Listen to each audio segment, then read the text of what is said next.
Cinema అయిన మహా నేను మిస్టర్ బి. నా మాట సూటిగా ఉంటది. మ్యాటర్ క్లియర్‌గా ఉంటుంది. మీరు చూస్తున్నారు మిస్టర్ బి ఛానల్. ఈ వీడియోలో మనం మాట్లాడుకుందాం ఐకాన్ స్టార్ అల్లు అర్జున్ నటించిన 'Pushpa 2' movie 26 days total world wide collections report. ఫైనల్‌గా ఇన్ని రోజుల రన్ తర్వాత ఒక విషయాన్ని గుర్తించాలి. అదేమిటి అంటే 'పుష్ప' మూవీ సక్సెస్ పొరపాటున కూడా లక్ కాదు. కంప్లీట్‌గా క్లెవర్ క్యాలిక్యులేషన్. ఎందుకు? ఏమిటి? ఎలా? వివరంగా తెలుసుకుందాం. 26 రోజులు కంప్లీట్ అయిన తర్వాత చూసుకుంటే ప్రపంచవ్యాప్తంగా అన్ని వెర్షన్స్ లో కలిపి 'పుష్ప 2' మూవీ టోటల్ గా రిపోర్ట్ చేస్తున్న గ్రాస్ ట్రాకర్స్ లెక్కల ప్రకారం చూసుకుంటే 1600 కోట్లకు పైనే ఉంది.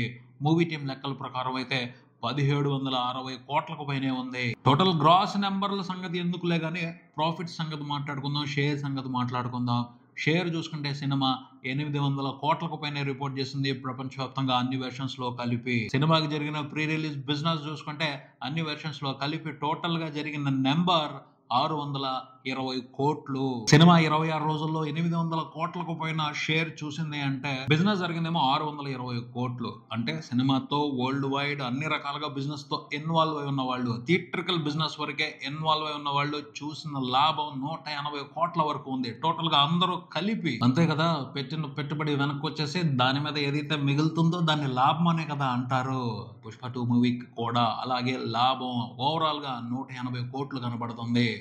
పోతే ఆ 180 కోట్ల లాభం ఎవరికి వెళ్తుంది? నిర్మాతలకైతే వెళ్ళదు. ఎందుకంటే నిర్మాతలు ఆ 620 కోట్లు తీసేసుకున్నారు ఆల్రెడీ చాలా మంది ఇన్వెస్టర్స్ దగ్గర. ఎవరా ఇన్వెస్టర్స్ అంటే ఏరియా వైజ్ సినిమా హక్కులు కొనుక్కున్న వాళ్ళు, థియేటర్స్ లో సినిమాని ప్రదర్శించడం కోసం డిస్ట్రిబ్యూషన్ రైట్స్ కొనుక్కున్న వాళ్ళు. సో ఆ 620 కోట్లు ఆల్రెడీ నిర్మాతల దగ్గరికి వెళ్ళిపోయినాయి. ఈ 600 కోట్ల రూపాయలు ఇన్వెస్ట్మెంట్ చేస్తున్నారు చూడండి, వాళ్ళకి వెళ్తాయి ఈ 180 కోట్ల లాభాలు ఏవైతే ఉన్నాయో అవి. అందులో కూడా సింహభాగం హిందీలో సినిమా మీద ఇన్వెస్ట్ చేసిన వాళ్ళకే వెళ్ళిపోతుంది. అక్కడ డిస్ట్రిబ్యూట్ చేసిన వాళ్ళకి, అక్కడ ఎగ్జిబిటర్స్కే దాదాపు 130 కోట్ల వరకు వెళ్ళిపోతుంది. ఎందుకంటే హిందీలోనే బ్రహ్మాండంగా ఆడింది సినిమా. హిందీ వెర్షన్ వరకు ఇండియా వరకే సినిమా చూసుకుంటే దాదాపు 330 కోట్ల షేర్ చూసింది. ఇండియా వరకు హిందీ వెర్షన్ వరకు జరిగిన బిజినెస్ ఎంత? 200 కోట్లే. అక్కడే కనపడుతుంది క్లియర్ గా ప్రాఫిట్. 'పుష్ప 2' మూవీని హిందీలో రిలీజ్ చేసుకున్న వాళ్ళు బీభత్సమైన ప్రాఫిట్స్ తీసుకున్నారు, ఊహించని ప్రాఫిట్స్ తీసుకున్నారు.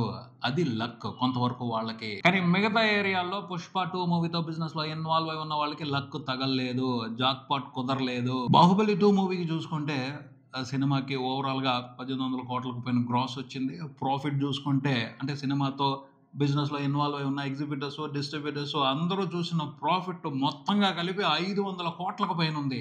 'పుష్ప' కూడా దాదాపు అలాగే కలెక్షన్స్ వచ్చాయి, కానీ ప్రాఫిట్ మాత్రం చిన్నగానే ఉంది. ఎందుకంటే అదే మ్యాజిక్. నిర్మాతలు చాలా క్లెవర్ గా క్యాలిక్యులేషన్ చేసి ఎక్కువ ప్రాఫిట్స్ వాళ్ళు తీసుకున్నారు. ఎగ్జిబిటర్స్ కి, డిస్ట్రిబ్యూటర్స్ కి కొద్దిగా మాత్రమే మిగిలేటట్టు స్ట్రాటజీని అప్లై చేశారు. వాళ్ళు సక్సెస్ అయ్యారు. అందుకే చెప్పేది 'పుష్ప 2' సక్సెస్ లక్ కాదు, కంప్లీట్ గా క్లెవర్ స్ట్రాటజీ, క్లెవర్ క్యాలిక్యులేషన్. ఎలాగో మాట్లాడుకుందాం. 'బాహుబలి 2' మూవీకి ఫుల్ రన్ లో 1800 కోట్ల గ్రాస్ వస్తుంది అని ఎవరు ఎక్స్పెక్ట్ చేయాల. అందుకని ఓ లెక్క వరకు మాత్రమే బిజినెస్ చేసి వదిలేశారు. అది ఊహించని విధంగా బిజినెస్ చేసుకుంటా వెళ్ళిపోయింది. దాని మూలంగా డిస్ట్రిబ్యూటర్స్, ఎగ్జిబిటర్స్ జాక్ బాటిల్ మీద జాక్ బాటిల్ కొట్టారు. చాలా సినిమాలకి జరుగుతూ ఉంటది అలాగా. అప్పుడు లక్ ఫ్యాక్టర్ ఉంది అని చెప్పాలి. 'పోక్రి' మూవీకి కూడా లక్ ఫ్యాక్టర్ ఉంది, 'మగధీర' మూవీతో కూడా లక్ ఫ్యాక్టర్ ఉంది, 'అరుంధతి' మూవీకి లక్ ఫ్యాక్టర్ ఉంది. ఇలా చాలా లక్ ఫ్యాక్టర్స్ ఉన్నాయి. రీసెంట్ గా చూసుకుంటే తెలుగులో కూడా 'అమరాన్' మూవీకి కూడా లక్ ఫ్యాక్టరే కలిసి వచ్చింది. 5 కోట్లకి బిజినెస్ జరిగితే 30 కోట్ల షేర్ వచ్చింది. చిన్న విషయం కాదు. సినిమాతో బిజినెస్ లో ఇన్వాల్వ్ అయి ఉన్న వాళ్ళు బంపర్ జాక్ పాట్ కొట్టారు. అంటే సినిమా సక్సెస్ ని ప్రాపర్ గా ఎస్టిమేట్ చేయకపోతే డిస్ట్రిబ్యూటర్స్ కి, ఎగ్జిబిటర్స్ కి ఎక్స్పెక్ట్ చేయని జాక్ పాట్ తగులుద్ది. కానీ నిర్మాతలు ప్రాపర్ గా ఎస్టిమేట్ చేశారు అనుకోండి, ఎగ్జిబిటర్స్ కి, డిస్ట్రిబ్యూటర్స్ కి ఎక్కువ లాభం లేకుండా చేస్తారు. వాళ్ళు ఎక్కువ ప్రాఫిట్ తీసుకుంటారు. ఎగ్జిబిటర్స్ కి, డిస్ట్రిబ్యూటర్స్ కి తక్కువ బెనిఫిట్ ఇస్తారు. అదే జరిగింది 'పుష్ప 2' మూవీకి సంబంధించి. నిర్మాతలు చాలా చాలా క్లియర్ గా ఆలోచించి క్లెవర్ గా స్ట్రాటజీని అప్లై చేశారు. 'బాహుబలి 2'నే వాళ్ళు దృష్టిలో పెట్టుకున్నారు. ఆ రేంజ్ లోనే సినిమాకి కలెక్షన్స్ వస్తాయి, అనుమానమే లేదు అని దానికి తగ్గట్టే బిజినెస్ చేసుకున్నారు. అలాగే ఒప్పించారు డిస్ట్రిబ్యూటర్స్ ని, ఇంతైతే నీ ఇష్టం లేకపోతే ఇవ్వం అని. అందుకని అంత పెద్ద నెంబర్స్ కనిపించాయి సినిమా ప్రీ రిలీజ్ బిజినెస్ తోనే. రిలీజ్ కు ముందే సినిమా 1000 కోట్ల బిజినెస్ చేసుకుంది. నిర్మాతలకి ఆ 1000 కోట్లతోనే పెట్టిన ఖర్చు వెనకొచ్చేయడంతో పాటు బోల్డంత లాభం మిగిలింది. సినిమాకి అయిన ఖర్చు 500 కోట్లు అన్నారు. ప్రీ రిలీజ్ బిజినెస్ తోనే 1000 కోట్లు వచ్చాయి. 500 కోట్లు తీసేస్తే మిగిలిన 500 కోట్లు మిగిలినట్టేగా వాళ్ళకి. అక్కడతోనే ఆగిపోదు. ఈ 670 కోట్లు వివిధ డిస్ట్రిబ్యూటర్స్ కి అమ్మారు కదా, కొన్ని చోట్ల వీళ్ళు కూడా స్లీపింగ్ పార్ట్నర్స్ గా ఉంటారు, కొంతమందితో కలిసి షేర్ తీసుకుంటారు. సో ఈ 180 కోట్ల ప్రాఫిట్ ఏదైతే ఉందో అందులో కూడా కొంత షేర్ ఖచ్చితంగా ప్రొడ్యూసర్స్ కి వెళ్తది. అంటే ఒక టాక్ ఉంది. అంత పెద్ద పెద్ద నెంబర్స్ చెప్తున్నారు, మేము లాస్ అయితే ఎవరిది బాధ్యత అని డిస్ట్రిబ్యూటర్స్ అడుగుతారు నిర్మాతల్ని. అప్పుడు చెప్పారు, మేము కూడా పార్ట్నర్స్ గా ఉంటాం, ఇబ్బంది ఏం లేదు, నష్టం వస్తే మేము కూడా షేర్ చేసుకుంటాం అని ధైర్యం ఇచ్చి అంత పెట్టుబడి పెట్టేలాగా చేశారు. హిందీలో తప్పించే మిగతా చోట్లంతా ప్రాఫిట్స్ చాలా మినిమం గా వచ్చాయి. బాహుబలికి అలా కాదు, ప్రతి స్టేట్ లోనూ మైండ్ బ్లోయింగ్ ప్రాఫిట్స్ వచ్చాయి. తెలుగులో ఎంత ప్రాఫిట్ లెక్క 2 కోట్లే. ఓవర్సీస్ లో కూడా భారీగా బీభత్సంగా ఏమీ లేదు. అమెరికాలో పొటాబొటీగా బ్రేక్ ఈవెన్ కంప్లీట్ అయింది. మిగతా దేశాల్లో కొంచెం ఎక్కువ మార్జిన్ లో ప్రాఫిట్స్ వచ్చాయి. యాక్చువల్ గా అయితే ఇంత పెద్ద బిజినెస్ జరిగినప్పుడు 1600 కోట్ల రేంజ్ లో కలెక్షన్స్ వచ్చినప్పుడు ఎగ్జిబిటర్స్ కి డిస్ట్రిబ్యూటర్స్ కి భారీగా మిగలాలి.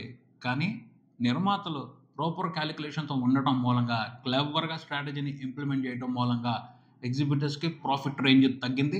నిర్మాతలు మాత్రం భారీగా దండుకున్నారు. ఇది అందరి నిర్మాతలకి సెట్ అయ్యే స్ట్రాటజీ కాదు. కొన్నిసార్లు అనుకున్న స్ట్రాటజీ రివర్స్ అయింది అనుకోండి, భారీ నష్టాన్ని ఫేస్ చేయాల్సిన అవసరం ఉంటది. కొంచెం డేరింగ్ గానే రిస్క్ తీసుకున్నారు. ఆ పైన పరిస్థితులు అన్ఫేవరబుల్ గా అనిపించినప్పటికీ లక్ వాళ్ళ వైపున ఉంది. మైత్రి మూవీ మేకర్స్ వాళ్ళ వైపున ఉంది. ప్రీ రిలీజ్ బిజినెస్ తోనే 1000 కోట్లు వచ్చాయి, అక్కడ ఒక 500 కోట్లు మిగిలింది. దాదాపు ఈ థియేట్రికల్ బిజినెస్ తో 250-300 కోట్లు తీసుకుని ఉండొచ్చు. అలా చూసుకుంటే నిర్మాతల లాభం 800 కోట్ల వరకు ఉంటది. అంత వచ్చే అవకాశం ఉంది కాబట్టి సుకుమార్ కి దాదాపు 190 కోట్ల వరకు రెమ్యునరేషన్ ఇచ్చారు అని తెలుస్తుంది. అంటే సుకుమార్ రైటింగ్స్ కూడా ప్రొడక్షన్ లో పార్ట్నర్, సో ప్రొడ్యూసర్ కాబట్టి ఆయనకి కూడా ప్రాఫిట్ లో షేర్ వెళ్ళాలి. అల్లు అర్జున్ కి 300 కోట్ల వరకు రెమ్యునరేషన్ ఇచ్చారు అన్నది టాక్. మూవీ టీమే కావాలని ఆ మ్యాటర్ ని పబ్లిసిటీలోకి తీసుకొచ్చింది, అర్థమవుతుంది. అంటే 300 కోట్ల రెమ్యునరేషన్ అల్లు అర్జున్ తీసుకుని ఉండొచ్చు. ఇంత వచ్చినప్పుడు ఆయన ఎందుకు తీసుకోడు? డిమాండ్ చేసి తీసుకుంటాడు. నిర్మాతలు కూడా ఓ 300 కోట్లు మిగులుద్ది. అది పరిస్థితి. నిర్మాతలు మాత్రం ప్రాపర్ క్యాలిక్యులేషన్ తో బంపర్ గా ప్రాఫిట్స్ తీసుకున్నారు. యాక్చువల్ గా అయితే లక్ అనాలి, జాక్ పాట్ అనాలి. కానీ ఎప్పుడు అంటారు? ఎగ్జిబిటర్స్ డిస్ట్రిబ్యూటర్స్ భారీ లాభాలు తీసుకున్నప్పుడు, నిర్మాతలు భారీ లాభాలు తీసుకున్నప్పుడు కాదు. ఎందుకంటే వాళ్ళు ఎప్పుడు తీసుకుంటారు, వాళ్ళు సైలెంట్ గా తీసుకోవాల్సిన లాభం కామ్ గా తీసేసుకుంటారు. ఎందుకంటే పెద్ద హీరోకి బ్రాండ్ ఇమేజ్ ఉంటది, దాన్ని వాళ్ళు చేయాల్సిన విధంగా బిజినెస్ చేసేసుకున్న తర్వాతే సినిమాని బయటకు వదులుతారు. దాని మీద అప్పుడు బెట్టింగ్ వేస్తా ఉంటారు ఎగ్జిబిటర్స్ డిస్ట్రిబ్యూటర్స్. వాళ్ళు నష్టపోతా ఉంటారు, అంతే కదా. వాళ్ళు ఆడేది అక్కడ గ్యాంబ్లింగే. వాళ్ళు ఏం కష్టపడి హీరోలు డేట్లు తీసుకోలేదు, కష్టపడి షూటింగ్లు చేయలేదు, కష్టపడి సినిమాని రూపొందించలేదు. రెడీగా ఉన్న సినిమాని థియేటర్ లో రిలీజ్ చేసి దాని మీద ప్రాఫిట్స్ తీసుకోవాలని చూస్తున్నారు. గ్యాంబ్లింగే కదా అది. సో వాళ్ళకి లక్ తగలొచ్చు, తగలకపోవచ్చు. లక్ ఎప్పుడు తగులుద్ది? ఊహించని బ్లాక్ బాస్టర్ అయినప్పుడు సినిమా మనం ఎస్టిమేట్ చేసిన దానికంటే ఎక్కువ రేంజ్ లో కలెక్షన్స్ తెచ్చుకున్నప్పుడు జాక్ పాట్ తగులుద్ది. ఇలా మైత్రి మూవీ మేకర్స్ మాదిరి క్యాలిక్యులేటెడ్ గా పర్ఫెక్ట్ గా ఉంటే తక్కువ ప్రాఫిట్స్ మిగులుతాయి. వీళ్ళు ఎంత క్యాలిక్యులేటెడ్ గా ఉన్నా హిందీలో మాత్రం కొంత జాక్ పాట్ తగిలిందని చెప్పాలి. అక్కడ ఉన్న డిస్ట్రిబ్యూటర్స్ కి ఎగ్జిబిటర్స్ కి పార్ట్ 1 తో కూడా జాక్ పాట్ తగిలింది చాలా మందికి. నిర్మాతలు చాలా తక్కువ రేటుకి హిందీ రైట్స్ ని గోల్డ్ మైన్స్ వాళ్ళకి అమ్మారు. వాళ్ళు మాత్రం బీభత్సంగా ప్రాఫిట్స్ తీసుకున్నారు పార్ట్ 1 తో. అందుకని పార్ట్ 2 కి సంబంధించి చాలా జాగ్రత్తలు తీసుకుని చాలా అగ్రిమెంట్స్ తో సినిమాని రిలీజ్ చేశారు. సో అక్కడ వచ్చిన ప్రాఫిట్స్ లో ఎగ్జిబిటర్స్ డిస్ట్రిబ్యూటర్స్ తో పాటు మైత్రి మూవీ మేకర్స్ వాళ్ళు కూడా కొంత పర్సెంటేజ్ తీసుకుంటున్నారు అని తెలుస్తుంది. పోనేవలా మైత్రి మూవీ మేకర్స్, అల్లు అర్జున్ ఎక్కువ లాభాన్ని బయట వాళ్ళకి పోనేవలా. కానీ రాజమౌళితో అలా ఉండదు. RRR దగ్గరే కొంచెం క్యాలిక్యులేటెడ్ గా ఉన్నారు. రాజమౌళి తీసిన ఈగా గానీ, బాహుబలి 1 కానీ, బాహుబలి 2 కానీ ఊహించని బ్లాక్ బస్టర్స్, ఊహించని లక్ ఫ్యాక్టర్స్ డిస్ట్రిబ్యూటర్స్ కి ఎగ్జిబిటర్స్ కి. ఆల్రెడీ కొన్ని ఉదాంతాలు ఉన్నాయి కాబట్టి వాటిని దృష్టిలో పెట్టుకుని చాలా బాగా క్యాలిక్యులేట్ చేశారు, క్లెవర్ గా క్యాలిక్యులేట్ చేశారు మైత్రి మూవీ మేకర్స్ వాళ్ళు. అందుకనే బీభత్సమైన ప్రాఫిట్స్ చూశారు.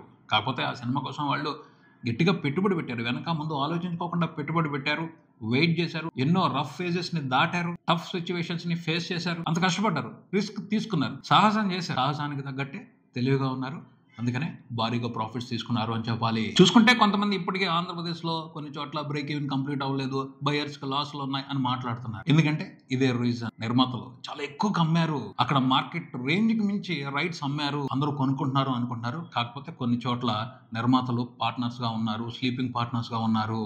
ఎవరు కూడా పుష్ప 2 మూవీతో నష్టపోయే పరిస్థితి లేకుండానే వాళ్ళు చాలా జాగ్రత్తగా స్లీపింగ్ పార్ట్నర్స్ గా ఉన్నారు. నెంబర్స్ పట్టుకుని కొన్ని చోట్ల నష్టాలు చూపించవచ్చు. కాకపోతే ఆంధ్రప్రదేశ్ వరకు, తెలంగాణ వరకు, హిందీ వరకు అయితే మాత్రం ఎవరు నష్టపోయిన పరిస్థితి లేదు. అందరూ మంచి ప్రాఫిట్స్ తీసుకున్నారు. కేరళలో ఒక్క చోట మాత్రమే భారీ డిజాస్టర్ సినిమా, అక్కడ నష్టమే, చేసేది ఏమీ లేదు. ఎందుకంటే అసలు ఏమాత్రం ఆలోచించకుండా రిజెక్ట్ చేశారు మలయాళం ఆడియన్స్. తమిళ్లో కూడా కొంచెం లాసెస్ ఉన్నాయి, బట్ అక్కడ కూడా పార్ట్నర్షిప్ ఉంది. డైరెక్ట్ గా ఏం రిలీజ్ చేయలేదు. అక్కడున్న డిస్ట్రిబ్యూటర్ మైత్రి మూవీ మేకర్స్ వాళ్ళు కలిసి ఒక అండర్స్టాండింగ్ ప్రకారం రిలీజ్ చేశారు. తమిళ్లో కూడా పుష్ప 2 మూవీని రిలీజ్ చేసిన డిస్ట్రిబ్యూటర్ నష్టపోయే పరిస్థితి లేదు. అది పరిస్థితి. ఎంత ఉంది పుష్ప 2 బిజినెస్ వెనక. ఓవరాల్ గా మాత్రం టెరిఫిక్ గా లాభాలు తీసుకున్నది మాత్రం మైత్రి మూవీ మేకర్స్ వాళ్ళు, సుకుమార్ గారు, అల్లు అర్జున్. వాళ్ళకి ఆ ప్రాఫిట్స్ రావడం అనేది లక్ కాదు. క్లెవర్ గా వాళ్ళ స్ట్రాటజీ ఇంప్లిమెంట్ చేసి వాళ్ళకి రావాల్సింది వాళ్ళు తీసుకున్నారు. వాళ్ళు కష్టపడ్డారు, వాళ్ళ కష్టానికి ప్రతిఫలాన్ని చక్కగా తెలివిగా తీసుకున్నారు. అది పరిస్థితి. ఇది ఇక్కడికి. మరో వీడియోతో మళ్ళీ కలుద్దాం. ఈ వీడియో మీకు నచ్చితే లైక్ చేయండి, మీ ఫ్రెండ్స్ తో షేర్ చేసుకుని మీ అభిప్రాయాన్ని కామెంట్ చేయండి. ఈ ఛానల్ ని సబ్స్క్రైబ్ చేయండి. నేను mister B. Keep watching mister B channel. Thank you.